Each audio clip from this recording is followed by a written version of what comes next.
Yes. But you were eager for it. Yeah. Oh, that's funny. So I was like, oh, this is awesome, I'm a cow. And then, the next, can I ride a cow? I'm Marvel. This channel exists to connect gamers to MMOs they'll love. In this series, you will hear answers from a Project Gorgon game master covering questions you asked, including monetization, accusations of a GM abusing power, future content, and more. Thanks for watching, and subscribe for more MMO content. Okay, good deal. Well, first of all, for those who may not know you, who are you? And you don't have to necessarily give your personal name, but what's the story of how you got involved with Project Gorgon? My understanding is you initially started as a player, yet that then developed into a professional role. Again, you can shape that story or that understanding accordingly, but what's your involvement been and what's that story? Well, that's pretty accurate. I had just recently suffered a Widowmaker heart attack. Oh, and I'm sorry. Oh yeah, that was a roller coaster ride. Yeah, and I believe you. I was playing Star Wars: The Old Republic really heavy. Sure. I had a progressive guild going. Mm-hmm. And were you the guild leader? I was. Okay, good to know. And well, I couldn't keep up with that pace anymore. Yeah. So I kind of had to walk away from it. Mm-hmm. And at that time, I thought that was it. It's time for me to retire from MMOs in general. Wow. But a friend had mentioned this little game. Mm-hmm. And I was like, well, okay, maybe I'll just go check it out. And I'll just be a lone wolf lurker, and I'll just something to play. Which year was this, by the way? Oh, this was this Project Gorgon pre-alpha? Which was stage? In alpha. Was this when you could play Project Gorgon in the browser? Was it that alpha period? No, it was a little later than that. This okay. was probably 2016, 2017. Okay, I'd have to yeah, sure. Look at my character. Sure, but nonetheless, about half a decade ago. Yeah, at some level. Okay, yeah. And I sat there and I kind of looked around and did some research, and I was like, okay, you can be a cow. This is interesting. Not wrong. I love you emphasize that first. So I was like, okay, I'll bite. Yep. It's free. It's an alpha. Yep. Sure. Why not? What have I got to lose? Yeah. So I logged on, and my wife, who also played the Old Republic with me. Oh, fun. Good deal. She logged on to it as well, and we just kind of wandered around the newbie island, and we made it through the dungeon, and we started wandering around Serbule. And we found the red crystal, and we kind of wandered around in there and got the warning, and I was like, ooh, I want to check it out.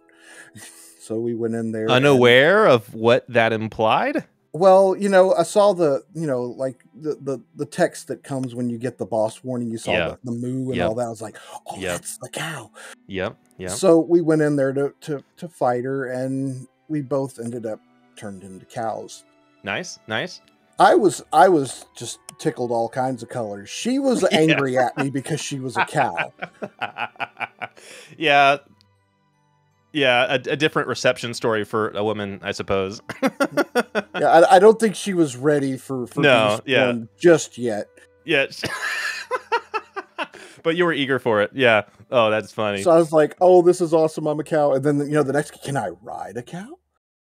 Fair question. Yeah. But can't ride a cow yet. Not yet, at least. I'm campaigning for a cow mount, but well, you wonder how the mount system will expand. And now that there is that fundamental functionality, knowing Project Gorgon's quirkiness, you wonder where that goes. It's very possible. Nothing's in stone yet with that. Now, does that imply a cow riding a cow? Is that where that logic goes? Unfortunately, no. We're going to have to do something a little bit different for the beast forms. In terms of animations and Exactly. yeah, and I Exactly. suppose the way a human from an anatomical point of view and a cow humans can ride larger beasts, but I don't think a horse riding a horse makes any reasonable I sense. think the cow on the horse would be rather terrifying to see. Yeah. It would be fun to see, but rather It would. terrifying. Yeah. Yeah, I hear you. I hear you. Well, I absolutely love that story. With respect to how that then flowers and blossoms into your professional involvement with Project Gorgon, connect those dots. Okay, so I keep playing. My wife gives up. She's like, I'm gonna go play with something Because else, of the which is cow? no, not because of the cow. She was just Okay, like, okay. no, this is okay. It's cool, but Sure, I've, sure. I've got interest in another thing, so I'm gonna go Yeah, play this for a while. So it's like, sure, okay, sure. cool. Yep. So I kept playing, and I lone wolfed it for the longest time, and um, a lot of people don't like to do that, but I chose to take the lone wolf route, and I'm kind of glad I did because it forced me to kind of build myself to be self-sufficient. Sure. So I stumbled into the crafting stuff, and I kind of figured out, hey, well, okay, leather working, it's not the best armor, but I can make this alongside as I level, and I don't have to worry about sitting there trying to find somebody, hey, can you craft me this armor? Yep. But I've always been like that in games. I like to make all my own stuff. Sure, sure. But I went along and went along and went along, and eventually I had a level 70 character, which at that time was the soft cap. Hmm. So, and once I got there, I stopped and started back developing all the crafting skills and everything. And then I stumbled across industry, and I was like, oh, this is interesting. Hmm. So I started connecting all the dots that industry can make me a lot of money. Hmm. And I don't actually have to go get groups and go grind in dungeons and stuff like that. Were there NPC stall merchants available at that point? Yes, there was. Okay. Yeah. So and then I stumbled across surveying, of course, because I needed gems for all the crafting. And that became, my startup fund. Okay. I would go out for hours and just Hmm. gem survey, gem survey, gem Hmm. survey, gem survey.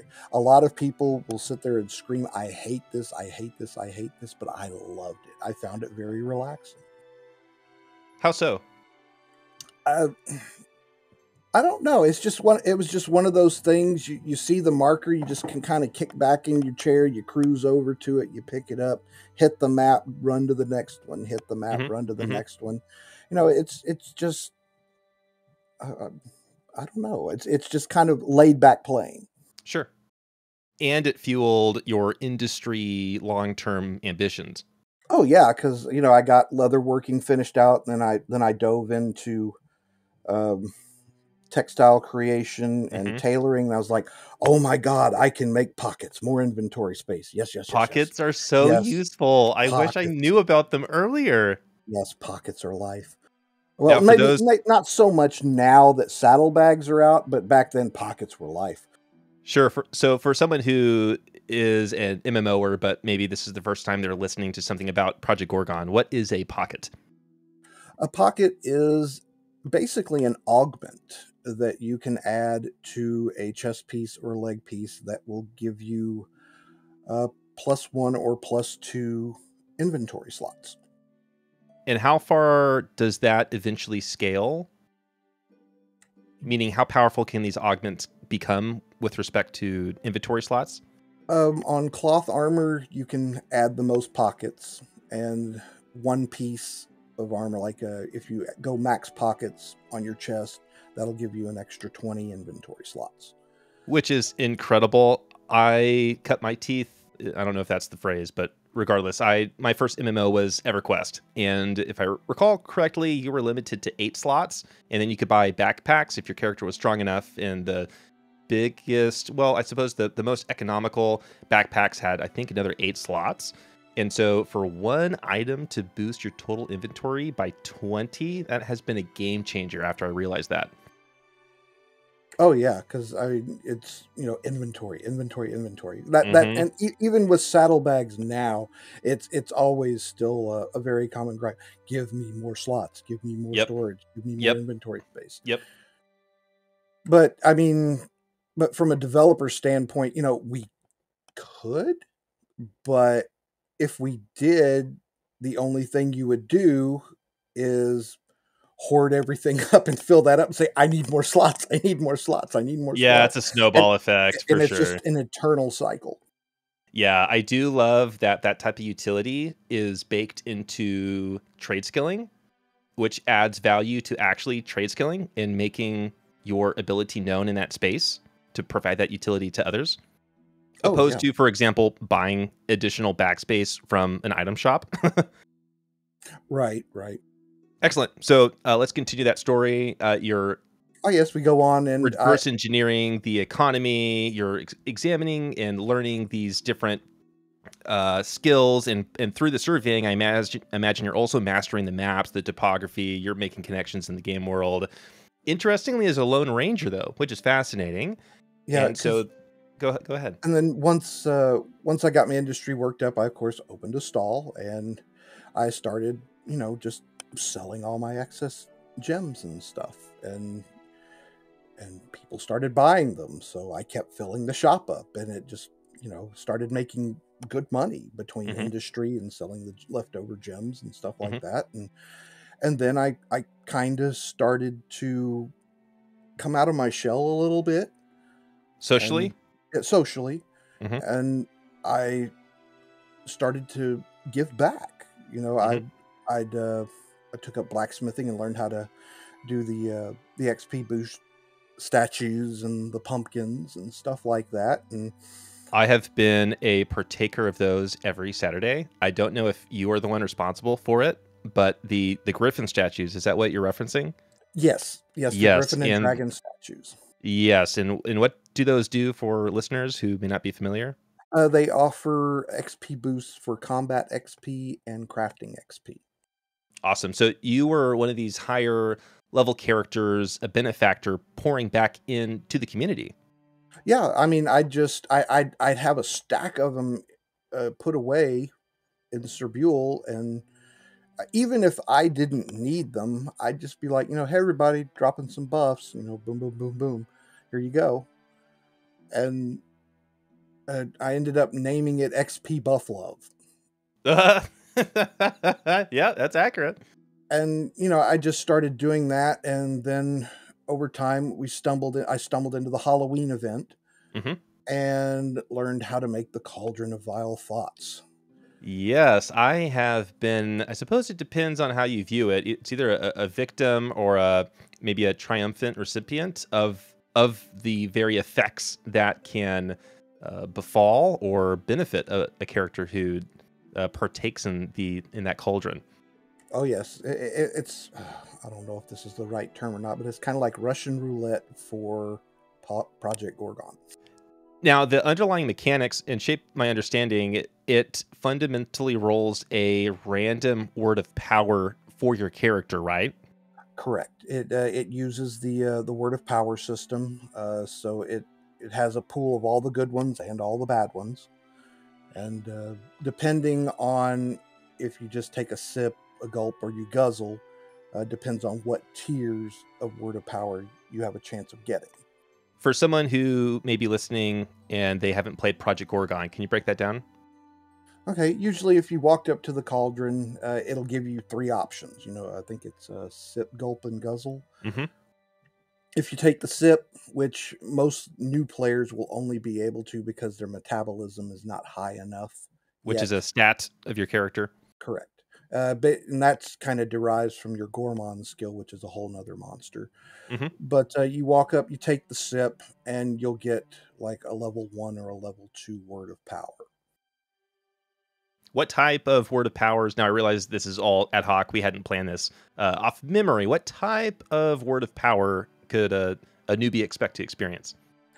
Probably the most jarring ones are, since they are in the lower tiers, are the teleportation words of power. That happened to me. You know, I you walk up, recorded it yeah, for posterity. you walk up to this, and you're like, oh, okay, cool. Take a sip, boom, and you see a loading screen. You're like, oh my god, what just happened? If I recall properly, I went to Sunvale. I don't know. I had combat skills in 15, 20-ish, and which happened to be somewhat appropriate, but on the left end of the confidence interval. Anyways, I do remember the jarring feeling of taking a sip, loading screen, suddenly in an unfamiliar area. Yeah, I mean, it is jarring. I will admit that, but it's actually one of the cool parts about the game because it throws you out there and it forces you to explore, and that's one of the base premises of the game is exploration. I agree. I didn't find it obstructive or disruptive. Jarring is accurate, but I ultimately received it as an invitation to this is a style of gameplay that Project Gorgon is encouraging, and I allowed it to shape the rest of that gameplay session. So I found it endearing, actually. Yeah, so you know, for all the people that are yet to play and they're listening to this, if that ever happens to you, you know, don't panic. Take a nice, slow, deep breath and see if you can figure it out. And if you can't figure it out, definitely, absolutely jump into the global channel and say, you know, hey, this happened. How do I get out of here? We have a spectacular community here. And there's a 99.9% chance someone is going to respond and say, hey, where does it say you are? You know, where are you standing? Go here, go here, go here, and you're home. Or stay right there. I'll come out and get you. That happened to me, actually. I couldn't figure out how to leave Sunvale, and after galloping around the entire perimeter, someone finally hinted at a bell, and there's a video out for that. But super, super helpful. Obviously, I wanted to see if I could figure it out myself. And at that convergence point, we were able to get me back to Cerebral Hills. So you're absolutely right. In fact, I think I may have been a little lucky. I got the best end of both sides of that. But back to your benevolence, and with respect to that idea, my experience in Project Gorgon, speaking as someone who I've played periodically, my first foray into Project Gorgon was back when you could even play it in a browser. I don't know how many years ago it was, but I've been following it since then, though this most recent dive into it has been the most consistent. And what is impactful well, maybe not most consistently, because there's quite a few unique components that enables Project Gorgon to be so sticky, so to speak, for players in terms of playtime and longevity, is the culture of higher level players not using their power against newbies, but in fact using them as vehicles for onboarding and for sharing the game experience. Even though on my end, being a content creator, I accidentally have been put into the limelight, and that's odd for me. I'm much like I empathize with your Lone Ranger approach to MMOs. In most games I play, I try to solo as much as possible. Now that I've jumped into the content creation route, that's no longer possible. So now I'm having to so-called come out of my own shell. With that said, the amount of support and guidance and investment, and I don't mean that in the in-game currency sense. I mean in the someone leading me through the good, unique, and impactful components of Project Gorgon. And I've met other people just like you. And when I think about other MMOs I've played, it's not that they don't exist in those games, yet it's been a more palpable experience here. And I think that is a powerful component of the community. And it's one that I think needs to find better appreciation across the MMO gamer population in that some of the nicest people I've met have been here. Absolutely. I mean, it's always been that way too. That's one thing that I picked up on immediately back in the Hmm. alpha days. Mm-hmm. And as my philanthropy evolved, and uh, the developers at that time happened to release a poetry podium in Strabule at the Mm-hmm. inn. Yep. Because before that, you could still find poetry books, but you could only use them. Mm-hmm. You have to use them and give you the XP, and the book was destroyed. Oh, okay, they were soulbound, and they were basically just a experience token for your character. Well, I mean, you could trade and sell them, but no one could benefit from the book except for the person that used the book. Got it. So then, a lot of people were suggesting, hey, can we share these? And they thought about it, and they were like, sure. And the poetry podium was born. So as soon as that podium popped in on patch day, everybody was like, yeah, let's test this out. And everybody'd walk up and they'd just throw a book up there, and everybody would get the little thing. We'd rate it and we'd get XP, and everybody's like, yay. So, and it just dawned on me, well, why don't we make this a regular thing? Are you the progenitor of the poetry jam? Sort of. The guild that I was in at that time, we were like, this is a good idea. Let's do this. And so as a guild, we kind of took to the front and hosted the first poetry jam. And oh God, I can't remember for the life of me who hosted the absolute first one. I want to say it was Grayfin, but I've slept since then. I can't remember. While the name's not known to me, I'm sure he or she is a legend in the Project Grayfin Gorgon is community. actually one of our volunteer guides. Oh, excellent. Cool. So, it started up, and I was like, hey, that looks pretty fun. Let me take a swing at it. I'll host a couple of these. So, and we started hosting them. I'd get up there and get people to come up there and do their poems and stuff like that. And then I was like, okay, well, some of these poems give us buffs too. So let's take all these nice statues and pumpkins that I have, and we'll drop those here too. Everybody should like that. Mm-hmm. And that became a regular thing. Everybody on their way out of the inn would hit the statues, hit the pumpkins, and disperse. And you're describing one of the, if not the very first poetry jam, which happened years ago. Yes. What's mind-blowing to me is not knowing any of that story, any of that background. My first poetry jam was a few months ago, and what you described happening in its embryonic form, well, it's not even embryonic form. The what you just described was my experience, not even a few weeks ago. That the same legacy has maintained consistent through the years. I think that's incredible. And minus bugs that prohibited us from doing it, the poetry jam has almost run every single weekend since that day. There was a gap to where there was a bug to where if too many people crowded into Strabule, the zone would crash. So there was a couple of weekends that we had to, call it off and postpone. Which is a good problem to have, arguably.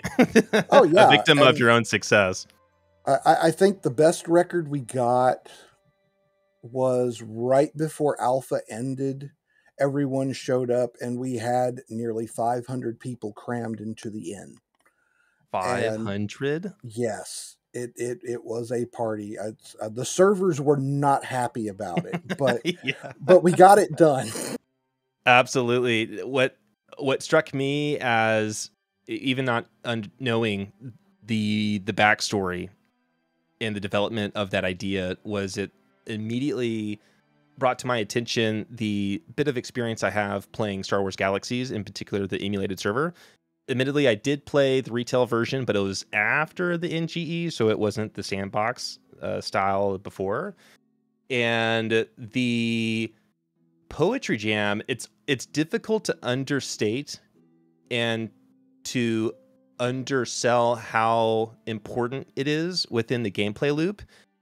Within Star Wars Galaxy's parallel analogy or proxy, that loop was a bit shorter in that after, or rather before you would go out on a string of missions, you would go to the cantina and get these buffs.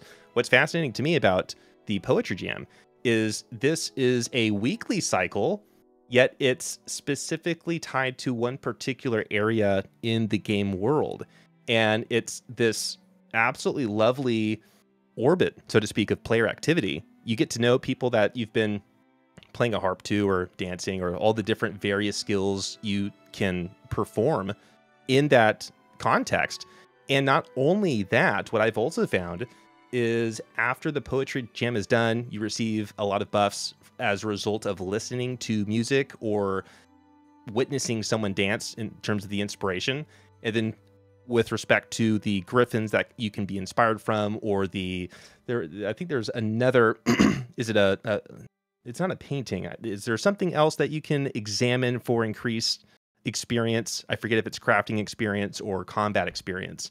It would be the either the Gryphon or dragon statue or the two pumpkins. The pumpkins, I believe that is what it is. So after your character, in essence, has been supercharged by this social activity that is frequented by hundreds of players. I mean, when you look at Steam charts and you see the bump in players every single Saturday, that's the Poetry Jam. Yeah, that is exactly. It is, yeah, and for good reason. And afterwards, it's also one of the best times to find a group because everyone is now wanting to take advantage of the increased experience rate.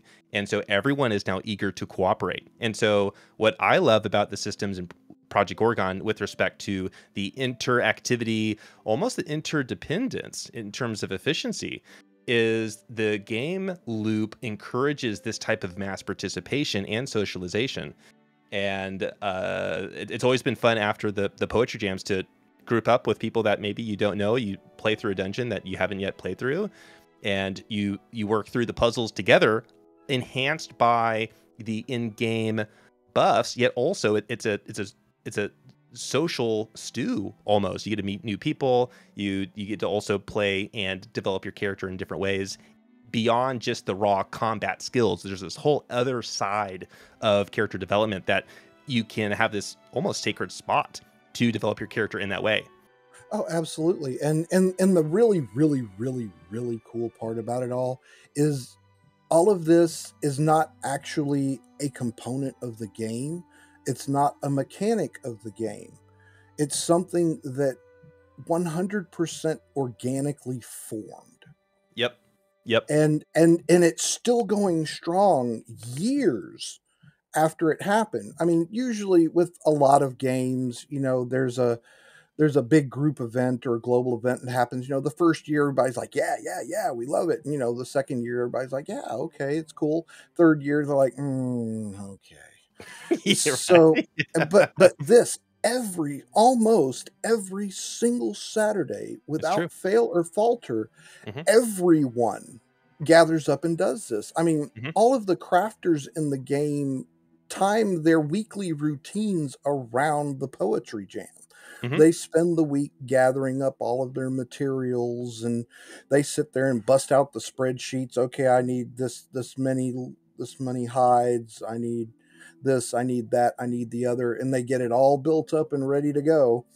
And then they attend the Poetry Jam, get all those buffs, and then for the next 60 minutes, you're not going to hear from them because they're hiding at a tanning rack somewhere. I absolutely love that. In fact, I think it was this week, or was it last week? I was in a dungeon, the Goblin Dungeon in Eltibule, and one of my group members was there specifically to loot poetry books to give away during the Poetry Jam. And I thought that type of generosity was a representative sample of the type of player culture that I've been a firsthand witness to in in my foray into Project Gorgon. But beyond that, I find it fascinating, and I don't know if this is the time to psychologically explore it, but that type of, how do I say this? The trajectory of player growth and power isn't to overlord it or to make someone subservient to it in a competitive game, for example.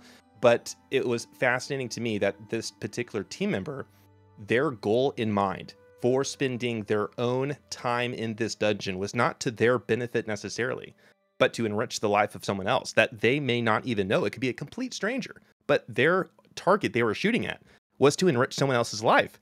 And I'm thinking, this is incredible. in this MMORPG, we're just enjoying. I'm looting arrows because apparently that's a good place to do it in this particular dungeon, which are reagents for the archery combat line. And this individual is here for the primary purpose of helping someone else, not even the other group members necessarily, but someone who needs a poetry book in the poetry jam. And the reason you need a poetry book in the poetry jam is to recite a poem. You need to use a book. That's the reason why. And so they're commodities, they're valuable. And so what's fascinating to me is, excuse me, instead of selling the books and hoarding it and creating a monopoly within the economy, the absolute opposite happens, in which it's this overflow of generosity and inclusion and collaboration and sharing that happens, which is, I don't want to say it's diametrically opposed to other experiences I've had in MMOs, yet it is a distinctive attribute of the culture that I've personally witnessed in in Project Gorgon. On that particular one, you know, everyone talks about the economy and crafting directly related to the economy. Before the poetry podium, poetry books sold for quite a bit. Mm-hmm. Sure, I mean, and that makes sense. They were a high value item, And they're rare. Then, yep. Yeah, exactly. Mm-hmm. And then this came, and the poetry jam grew.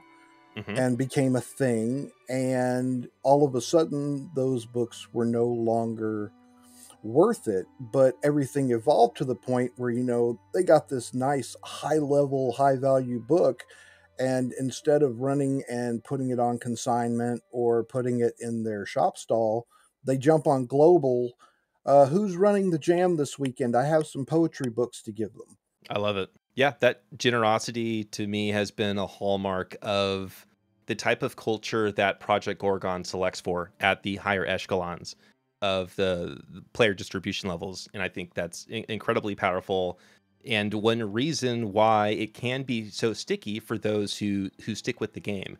And we can explore those themes in a little bit with respect. And I know we can talk for hours about all of these. In terms of getting back to your development, in terms of you now have been a founding member, which is so exciting. I didn't realize I was talking to one of the legendary individuals within the Project Gorgon community, because I've been a benefit years down the line. I mean, I think about 5 years ago, it must not have been a thought that you would have a conversation with someone who has benefited, I don't know, a dozen times as a result of something that you initiated. I mean, I think that's a pretty cool idea. It is. It's really a cool feeling. Good. Yeah, sure. And actually, I miss it now. Sure. I do miss it. Sure. That aspect of it, because, well, I guess to kind of get back to what we were talking about 1,000 tangents ago. Yep.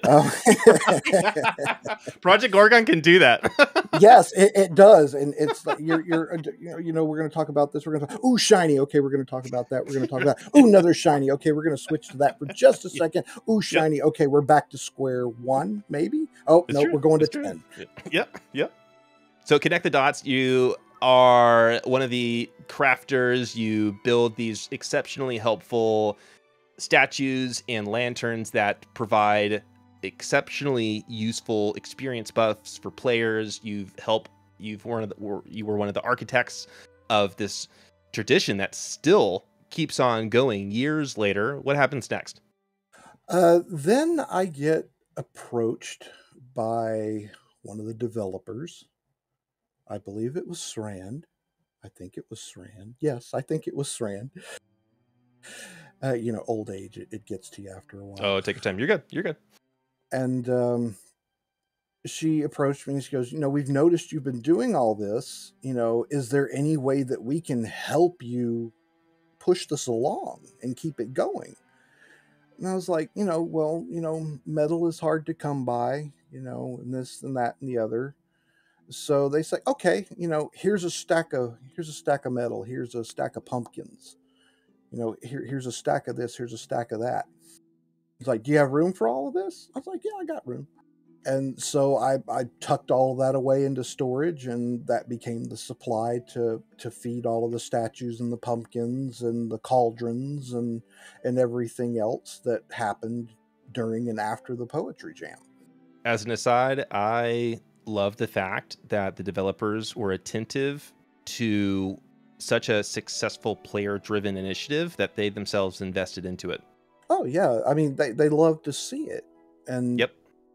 That went on for a while, and uh, then they approached me again. They said, "Hey, we're looking at starting this guide program.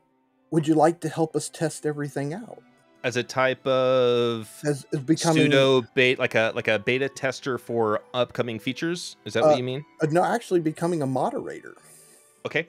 I was like, sure, I'll give it a try. And then the next thing I know, I blinked and had to log out, log back in, and boom, I've got this cool guide tag next to my name. I'm like, oh, I'm special, yay! Well, obviously you were special before being one of the legendary founders of the Poetry Jam, but now there's a different aurora about yourself. Yeah, and so they were like, okay, well, we want to have players do a little bit of self-policing. Mm-hmm. I mean, it really wasn't needed very often, but every now and then there would be a toxic character or a bad actor come through, and the developers couldn't sit there and babysit the server around the clock. So basically, they wanted to call on willing players to help keep things under control. That does point to a common question that many MMOers who have yet to play Project Gorgon, there was concern about how that process was adjudicated in terms of abusive GM powers. Do you feel comfortable explaining what that process is, maybe how it's evolved, lessons learned? Sure, we can touch on it. It was kind of a learning process on all ends. We needed to figure out where all of the limits needed to sit. Sure. So that was discovered per issue. Right. We had a certain set of guidelines set out, Yep. and and that's what we went on. And as situations arised and special circumstances and things like this and the other, we would evolve everything to what we have now. The volunteer players do not have a lot of power. Mm-hmm. I mean, their power and abilities are extremely limited. Do you have liberty to at least hint at what those limits are? Sure. The big limits are, if a guide / moderator did choose to ban somebody for X reason, the worst that they can do is ban or gag you for a maximum of 3 hours. What does gag mean? Is that a mute? It's a mute where you can't talk in chat channels. Okay. And depending on the situation, usually if people are arguing and they get into an altercation on one of the public chat channels, we tried, hey, if y'all want to have this argument, that's cool, but can you at least take it to a more private channel? Take it to Whispers, make a group, make a custom chat channel. Sure. Just if y'all want to argue it, hash it out, but please not in the public channels. And sometimes they'll turn and bark at you. So we're like, okay, please don't do that. But and most of the time they'll be like, okay, cool. And they'll do it. And that's the end of that. But for the ones that persist, usually we would try to go with a gag in that situation, gag them for 5 or 10 minutes, give them a chance to cool down. Sure. We put down the gag, we whisper to them, hey, we did this, please calm down, take a breath, go have a smoke, whatever. Just calm down. Is that standard operating procedure across all GMs? Is that baked into the training? Is that a Yes. consistent approach? Yes. Yeah, and if that doesn't work, if when the gags wear off and they still are going at it, or if they start to retaliate against the moderator who did it, they will issue a short-term ban of So 1 to it 3 hours. escalates based on the reaction of the person who is escalating the situation. Exactly. I mean, sometimes we have to jump straight to a ban, Sure. Is there an but appeal process if someone perceives or believes they've been unjustly gagged, muted, banned? Is there a process to explore a potential GM mistake or a review of an incident? absolutely. And Anybody has that happened? we have had to do it with one guide so far. Well, well, unfortunate for that particular individual, though fortunate, I suppose, for the community at large. I am happy to hear that there is a protection for justice in a way for both the players and for the mod team, because you want to make sure, of course, that the players are properly protected. At the same time, sometimes players need to be protected from themselves, as odd as that does sound. And so making sure that balance is struck evenly, I imagine there's a constant negotiation there. Yeah, it's always a fluid thing. We kind of have to take those things on a case by case basis. We have our guidelines and we have our rules. The rules we do need to stick by, but the guidelines Sure. can be bent either direction. Depending on the situation, what we have to look at, what we have to do. Because basically, if someone makes that submission, they'll say, this happened this day, this time. We'll go pull up the logs and we'll look at exactly what happened, and Absolutely. and we'll all take a look at it and we'll vote. You So it's know, democratic. yes, exactly. And it's the Okay. same if if I were to wrongfully ban someone for whatever reason and they submit a report, that gets passed, that goes straight to the bosses Hmm. and they will look at it and they will make a decision. He was in the right, he was in the wrong. If it's a wrong and it was a long-term ban, they'll reverse the ban. No problem. And they'll yell at me. But fortunately, that hasn't really happened yet. Knocking on wood right now. Right. But I mean, at the end of the day, we're all humans, and anger and frustration can get involved. Sure. So we kind of have to take all of it with a grain of salt. This guy insulted the mod. The mod got mad and clapped back. Hmm. So we have to look at it. That's not really supposed to happen, but they provoked and they lost their cool. So we have to wag the finger at the moderator, and we have to wag the finger at the player too. It's like, don't do that. Yep. Because that is one thing that we are very, very strict about in Project Gorgon, and it's something that we will not relent on. We absolutely, positively do not allow toxic behavior, specifically in the public chat channels. I think that's entirely reasonable. And as a result of the way you have protected, though there's a better word that I'm looking for, it's more invested in this benevolent investing culture that I personally have not seen, heard about, or experienced toxicity yet in Project Gorgon.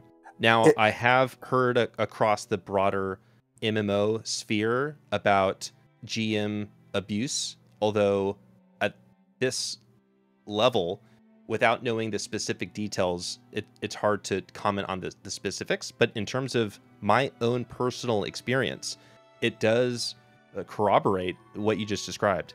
right, and see, and that's one of the sad parts about it is, they use that they could get banned for cheating, and they're going to turn to the mods are power hungry and they're abusing their powers and things like that. Well, I mean, if I'm an admin and I'm doing an investigation and I catch you cheating and I ban you, I'm not abusing my powers. I'm doing my job. And in the instance in which there was a moderator that needed to step down from that position, that has also happened as well, in terms of the GM side protecting what true justice needs to be like. Yes, exactly. You know, Mm-hmm. we do tend to protect our moderators but they're still players, and people tend to snap back at any level of power. And usually the knee-jerk reaction is you're abusing your power. But Yeah, it'd be interesting to examine that reaction more deeply.